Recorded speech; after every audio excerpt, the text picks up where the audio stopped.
गांव की गलियां अब सानवी और आदित्य की कहानियों से गूंजने लगी थीं।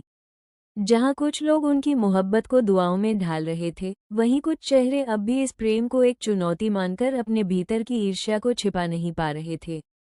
तूने देखा, कल पंचायत में आदित्य कितना आत्मविश्वास से बोल रहा था, रमा चाची ने धीमे सुर में पड़ोसन से कहा। हाँ, और सानवी, वो तो जैसे पूरे गांव की बहू बन चुकी हो, किसी ने आह भरते हुए कहा। लेकिन इसी चर्चा के बीच कहीं कोने में बैठा था मनोज, जो सानवी से बचपन से मन ही मन प्रेम करता आया था, पर कभी कह न पाया। और अब जब वो किसी और की होने वाली थी, तो उसका मन ईर्ष्या और पीड़ा से भर उठा। एक दिन जब आदित्य खेत से लौट रहा था, तो उसे रास्ते में एक अनजान आदमी मिला, गांव के पुराने कुएं के पास। उस आदमी की आंखों में चालाकी थी। तू आदित्य है ना, शहर से आया है? उस आदमी ने पूछा। हाँ, लेकिन तुम? आदित्य ने हैरानी से पूछा। मैं तो एक साधारण व्यापारी हूँ, पर सुना है तुम और सानवी बहुत नाम कमा रहे हो गांव में। सब तुम्हारी बातें कर रहे हैं। लोग क्या कहते हैं, मैं उस पर ध्यान नहीं देता। बस जो सही है वो करता हूँ, आदित्य ने मुस्कुराते हुए कहा और आगे बढ़ गया। लेकिन वह आदमी मुस्कुराया नहीं। उसकी आंखों में कुछ और ही चल रहा था। उसी रात आदित्य जब घर पहुंचा, तो देखा सानवी चुपचाप बैठी है। उसके चेहरे पर चिंता की लकीरें थीं। क्या हुआ सानवी? आदित्य ने उसका हाथ थामते हुए पूछा। आज गांव की एक औरत ने मुझसे कहा कि कुछ लोग पंचायत में हमारे खिलाफ शिकायत करने जा रहे हैं। सानवी की आवाज कांप रही थी। शिकायत? किस बात की? कि हम गांव की परंपराओं को तोड़ रहे हैं। बाहर के आदित्य से मेरा रिश्ता गांव की मर्यादा के खिलाफ है। सानवी की आंखें भर आईं। आदित्य कुछ पल चुप रहा, फिर बोला, सानवी, सच की राह हमेशा आसान नहीं होती, लेकिन हम डरकर पीछे नहीं हट सकते। अगले दिन पंचायत में माहौल तनावपूर्ण था। बड़े बुजुर्ग, महिलाएं, नौजवान सब इकट्ठा थे। प्रधान जी ने बात शुरू की। हम सब यहाँ इसलिए इकट्ठा हुए हैं क्योंकि कुछ लोगों को आदित्य और सानवी के रिश्ते पर आपत्ति है। अब पंचायत तय करेगी कि क्या ये रिश्ता गांव के हित में है या नहीं। तभी मनोज खड़ा हुआ। मैं विरोध करता हूँ इस रिश्ते का। आदित्य ने कभी हमारे गांव की परंपराओं को नहीं समझा। वो शहर का है, आज है, कल चला जाएगा। लेकिन सानवी, वो हमारी है। सानवी की आंखें भर आईं, लेकिन उसने खुद को संभाला। क्या किसी को प्रेम करने का अधिकार नहीं? सानवी की आवाज धीमी लेकिन दृढ़ थी। प्रेम समाज की मर्यादाओं से ऊपर नहीं हो सकता, किसी ने पीछे से कहा। अब आदित्य खड़ा हुआ। अगर मेरी सच्चाई पर शक है तो मुझे आजमाइए। मैं इस गांव के लिए काम कर रहा हूँ, बच्चों के लिए लाइब्रेरी, महिलाओं के लिए सिलाई केंद्र खोलने की योजना बना रहा हूँ। मैं यहाँ से भागने नहीं आया, बल्कि यहाँ रुककर इस गांव के साथ जीना चाहता हूँ। लोग चुप हो गए। उस रात जब आदित्य और सानवी अकेले बैठे थे, सानवी ने धीरे से पूछा, क्या हम सही कर रहे हैं आदित्य?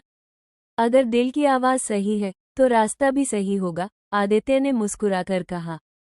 पर लोग हमेशा कुछ न कुछ कहेंगे, लेकिन जो हमारे अपने हैं वही अंत में साथ खड़े मिलेंगे। सानवी ने उसकी ओर देखा। उसकी आंखों में अब डर नहीं था, बल्कि एक उम्मीद थी। लेकिन इस बीच गांव में एक और शख्स सक्रिय हो चुका था। वो अनजान व्यापारी जिसने आदित्य से बातें की थी, अब मनोज से मिला। उसका नाम था राकेश, और उसका इरादा गांव में जमीनें खरीदकर प्रोजेक्ट खोलने का था। अगर ये आदित्य और सानवी का रिश्ता चलता रहा तो मेरा प्लान बेकार हो जाएगा। गांव वालों को इनके नाम पर इमोशनल किया जा रहा है, राकेश ने मनोज से कहा। तो फिर? मनोज ने पूछा। हमें आदित्य को गांव छोड़ने पर मजबूर करना होगा। और सानवी, वो खुद ही टूट जाएगी। राकेश की आंखों में चाल थी। क्या ये साजिश आदित्य और सानवी को तोड़ पाएगी, या उनका विश्वास हर चुनौती पर भारी पड़ेगा? आदित्य के चेहरे पर उस दिन पहली बार हल्की सी मुस्कान आई थी जब उसने सानवी को मंदिर की सीढ़ियों पर बैठे देखा। आंखों में इंतजार था, लेकिन चेहरा विश्वास से भरा हुआ। सानवी ने उसे देखते ही पूछा, सब ठीक है न आदित्य? आदित्य कुछ पल खामोश रहा और फिर धीरे से बोला, सब ठीक होगा जब तुम हमेशा के लिए मेरी जिंदगी में रहोगी। सानवी की आंखों में हल्का सा अचरज और फिर सुकून दिखा। शायद अब दोनों ने एक दूसरे को समझ लिया था, और अब कोई शब्द नहीं, सिर्फ साथ चाहिए था। गांव के लोग अब भी संशय में थे। कुछ की सोच बदली थी तो कुछ अभी भी पुरानी सोच में बंधे थे। पर आज पंचायत में अंतिम फैसला होना था। पंचायत के बीच गांव के बुजुर्ग बोले, हम परंपरा के नाम पर प्यार का गला नहीं घोट सकते। अगर लड़का और लड़की एक दूसरे के लिए सच्चे हैं तो समाज को उन्हें अपनाना ही चाहिए। इस बार भी विरोध हुआ, लेकिन अब समर्थन करने वाले भी खड़े हो रहे थे। संतोषी काकी, जो पहले सानवी के खिलाफ थी, आज बोली, सानवी ने किसी का दिल नहीं दुखाया। उसने बस अपने ख्वाबों को जीने की कोशिश की है। आदित्य की माँ भी आगे आई। उन्होंने सबके सामने सिर झुकाया और कहा, मैंने बहुत कुछ खोया है, लेकिन अब और नहीं। मेरा बेटा जिस लड़की से प्यार करता है वो मेरे लिए बहू नहीं, बेटी होगी। इन शब्दों ने माहौल को बदल दिया। उस रात गांव में एक सादगी भरा लेकिन खूबसूरत कार्यक्रम रखा गया, जहां पहली बार गांव की मिट्टी पर एक नई सोच ने जन्म लिया। सानवी और आदित्य का विवाह पूरे गांव की उपस्थिति में हुआ। ना कोई शोर, ना कोई तामझाम, सिर्फ अपनेपन का संगीत और सच्चे रिश्तों की मिठास।